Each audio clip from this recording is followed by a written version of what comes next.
Hey everyone, ready for another deep dive? Always. Today we're going to be taking a look at trench warfare, Oh, wow. but not just like the classic World War I image you might have in your head. Right, right. We're going to kind of broaden things out a little bit, look at the whole history. The evolution of it. Exactly. Yeah. And we've got a really cool Wikipedia article as our source material this time. Very comprehensive. Yeah, it's got all sorts of crazy details I had no idea about. Yeah, me too. Like, did you know that trench warfare goes back, like, centuries? Oh, yeah, way back. It's not just a World War I thing. No, not at all. I mean, most people think of World War I, right? The Western Front. The mud and the misery. Exactly. But the use of trenches goes way, way back. Like even, I knew about like the Civil War, Sure. but the Maori people in New Zealand, Oh, yeah. they were using them even early. Sophisticated trench systems, too. Yeah, it wasn't just like ditches. They had bunkers and tunnels. Yeah, they're fortifications called pay. They were really effective. So effective that they held off the British Army for a while in the 1840s. It's incredible to think about, Yeah. a technologically less advanced force. Right? Holding off a major power, using trenches. Like David and Goliath, It really is. but with ditches. With strategically placed ditches. Exactly. Okay, so that kind of begs the question, though. Yeah. Why trenches in the first place? Right. Why not just fight out in the open like, they've Yeah. been doing for centuries before that? I think as firearms got more powerful in the 19th century, the battlefield just became a lot more deadly. Makes sense. Armies couldn't really move quickly enough to avoid, getting hit. By all the firepower. Exactly. Rifles and artillery. So the trenches offered some protection, Yeah, much needed protection. leading to, all those stalemates we see Exactly. in World War I. Yep. It's like suddenly everyone has this super soaker that can shoot a mile, Uh-huh. but everyone's still walking around Yeah, exactly. on Right. foot. Yeah. All right, so let's get into like the nitty-gritty. Yeah. How do those trenches actually work? Paint me a picture. Okay, so picture this. A network of trenches, zigzagging. Okay, hold on. Yeah. Why zigzags? Ah, good question. Wouldn't it be easier to just build a straight line? You'd think so, but it's all about strategy. Okay. They did the zigzags to prevent something called enfilading fire. Enfilading fire. Yeah, so imagine a straight trench. Go.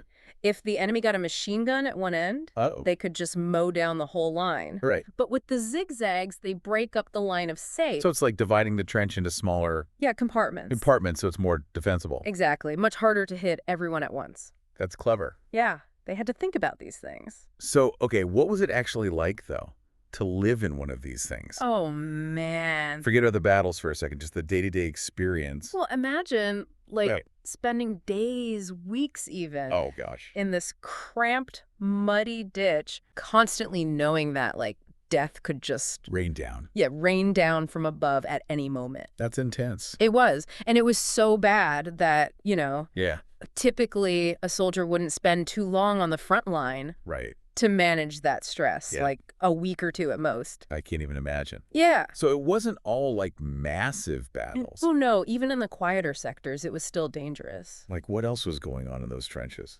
Well, you had snipers Oh, God. picking people off. Yeah. You had random artillery fire, It's out of nowhere. just boom. And then, of course, there's the disease, Right, that's what I was thinking. breeding ground for infections, Yeah.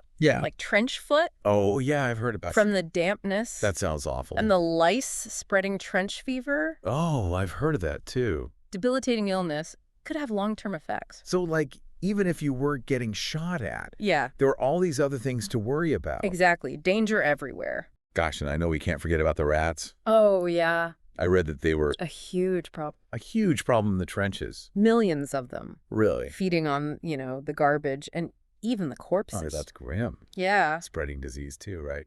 Oh, absolutely. Gosh, it's incredible that anyone could function out of those conditions. Is a nightmare. Talk about a stressful work environment. No kidding. All right, so enough about the misery. Yeah, let's lighten things up. Let's talk about the hardware. Cool stuff. What were the weapons that defined trench warfare? Well, it's interesting to see how things evolved. Right. Early on, it was mostly rifles and bayonets. Not a classic. Yeah, but then things changed as they looked for ways to break the stalemate. Like, I know the source mentions grenades. Yeah, grenades were big. They seem pretty perfect for that kind of close quarters fighting, Oh, absolutely. lobbing them over the trench. It's funny, the British They were actually caught off guard by the whole trench warfare thing Right. at first, yeah. They Yeah. had to improvise bombs early in the war, Oh, wow. but then they developed the Mills bomb, Yeah, I've heard of that. which became their standard grenade. It's amazing how much innovation, like, even though it's for horrible reasons, Right. came out of this need to adapt. Absolutely. So, grenades. But I imagine that wasn't the only game changer. Oh, no, not at all. What about machine guns? Oh, yeah. Those seem like they would be devastating. The machine gun really played a pivotal role in, creating that stalemate on the Western Front. It makes sense. The firepower was just immense. Yeah. Made it really difficult to attack across no man's land. Yeah, like suicidal, basically. Pretty much. Wasn't that a big part of why the British suffered so many casualties on the first day of the Somme? Yeah, the Germans had embraced the machine gun early on, but the British, they were a little skeptical at first. Oh, wow. So they weren't really prepared. Not really, no. Gosh, it sounded like the battlefield had become a meat grinder.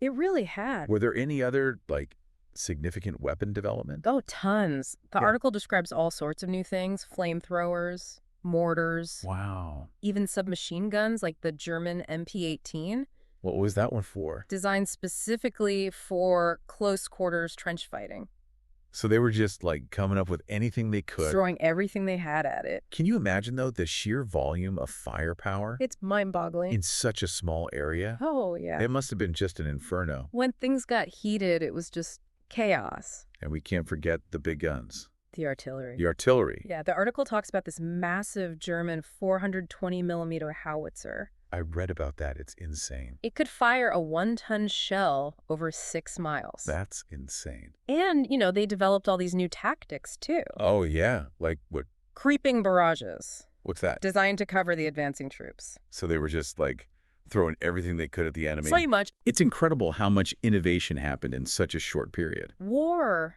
does that, unfortunately. But I'm curious, though, if trenches were so effective defensively, Yeah, how did anyone ever actually gain an advantage? that's the big question, isn't it? But did they just sit there lobbing grenades at each other for years? Well, that gets to the whole problem of trench warfare, the stalemate. Yeah. Both sides were constantly trying to find ways to break through. Okay, so what did they do? Well, one approach was attrition warfare. Attrition warfare. Yeah, it was basically a war of exhaustion. How does that work? You just try to wear down the enemy, Let's get back their resources, their manpower, until they break. until they can't fight anymore. So it's like two boxers just pounding on each other Exactly. until one collapses. Brutal, but effective. It sounds brutal, but I guess in that context, it makes sense. Yeah, if you can't break through, you got to wear them down. So, attrition warfare, but there had to be other ways they tried. Oh, yeah, there were all sorts of crazy ideas. Like what? Well, one example is mining. Mining. Yeah, they dig these elaborate tunnels under the enemy trenches. Wait, like literally digging under the enemy? Yep. Pack them with explosives and then boom. That's wild. It was. And it was really effective. I remember reading about the Battle of Messines. Oh, yeah. The British detonated a bunch of mines. Huge craters. That's Still so- visible today. It's like something out of a movie. It really is. So mining, attrition warfare, anything else. Oh, yeah. They also tried gas warfare. Gas warfare. Yeah. Chlorine gas, phosgene. It's awful. It was a horrific chapter in military history. But I guess it makes sense. They were trying to find anything that worked. Desperate times, desperate measures. And of course, we can't forget about the tanks. Ah, yes, the tanks. The big lumbering behemoths. Designed to smash through those I lines. bet those were a game changer. They were revolutionary, but it took time, Oh, for yeah. the tactics and technology to catch up. So they weren't, like, immediately successful. No, early tanks were often unreliable. Oh, I see. They had a lot of kinks to work out. So even with tanks, breaking through those trenches must have been incredibly difficult. Incredibly difficult and incredibly costly. In a sense. But eventually, the combination of the tanks, the artillery, and new infantry tactics, Yeah. they started to shift the balance. So it was kind of a perfect storm.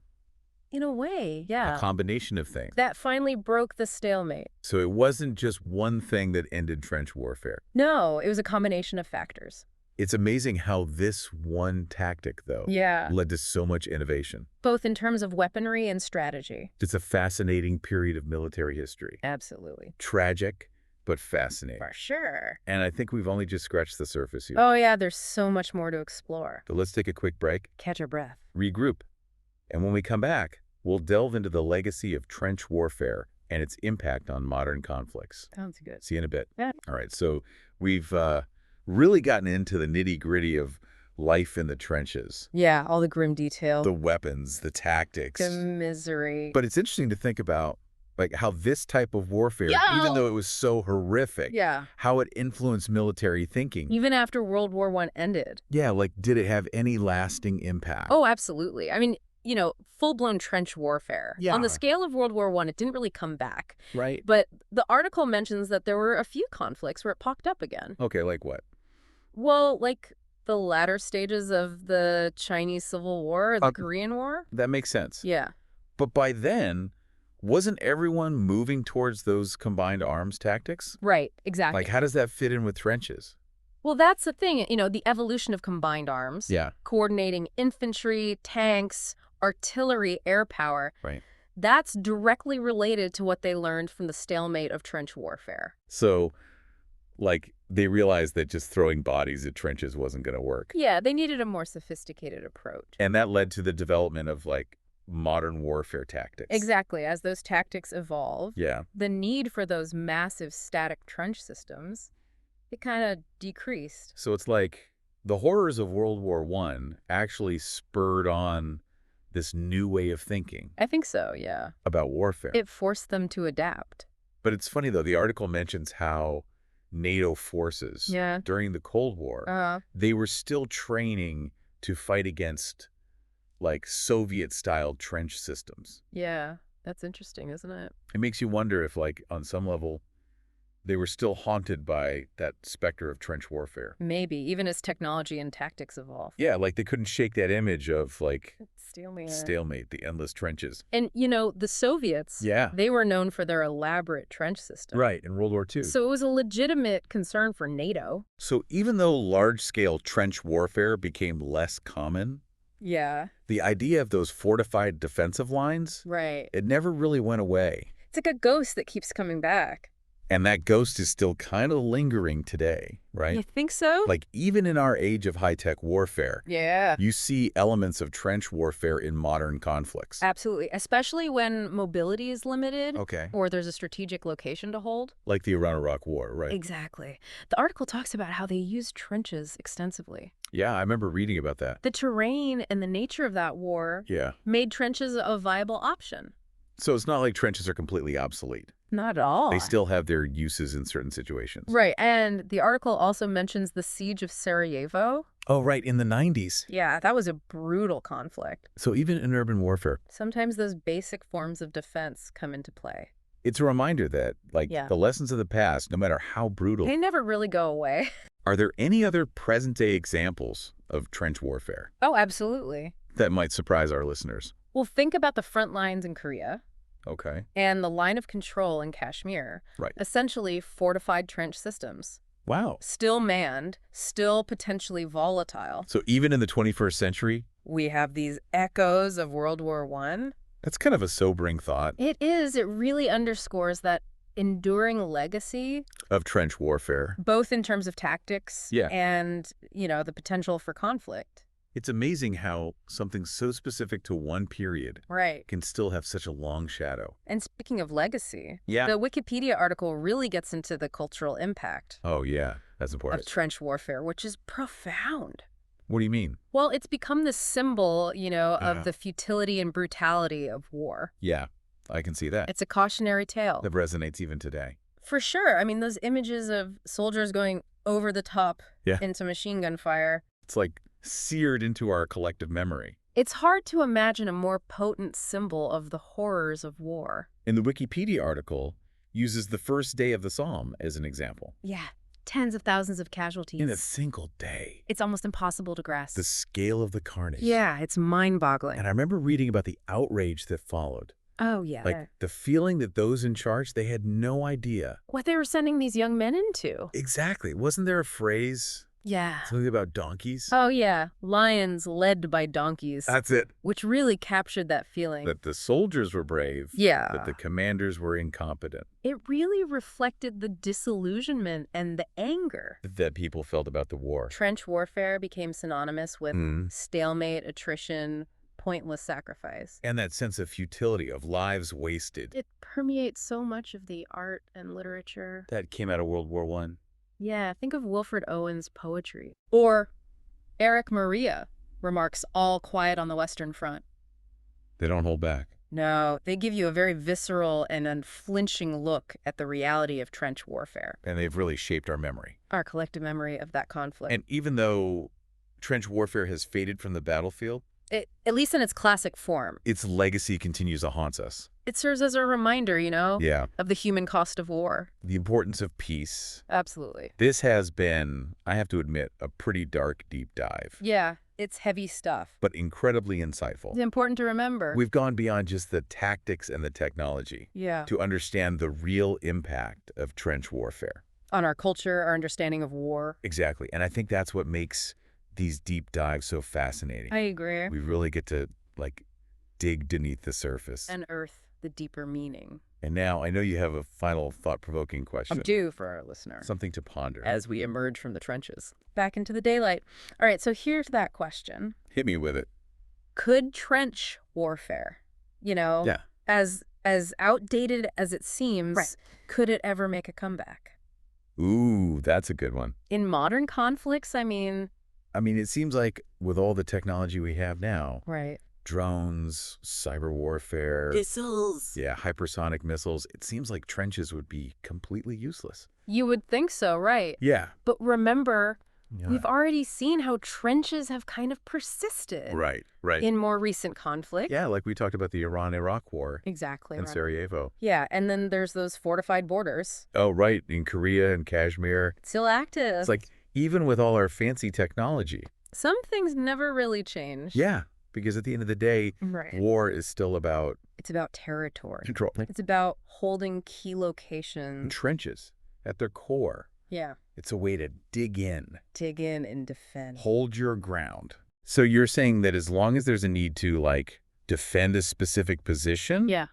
Trenches might still have a place. I think so, especially if one side, doesn't have air superiority. Right, or maybe they don't have access to all the fancy tech. Exactly. It can level the playing field a bit. So it could be a way for, a less technologically advanced force to make things difficult. Exactly. Make it more costly for the enemy. It's kind of a sobering thought, It is. We've come so far. Yeah. But in some ways, it feels like we're circling back to these basic primal struggles. For survival. It's like a paradox. It is, definitely. And one that I think we need to be aware of. Absolutely, especially in these modern conflicts. You never know how the echoes of the past might come back to haunt us. Exactly.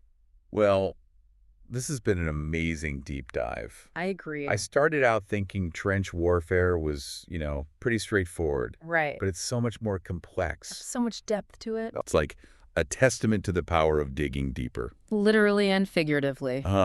Exactly.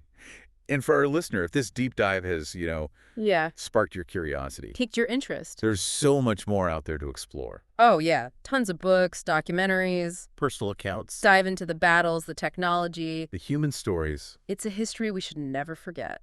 Well said. Thanks for joining us on this incredible journey. Into the trenches. Into the trenches. And until next time. Keep diving deep. Keep diving deep.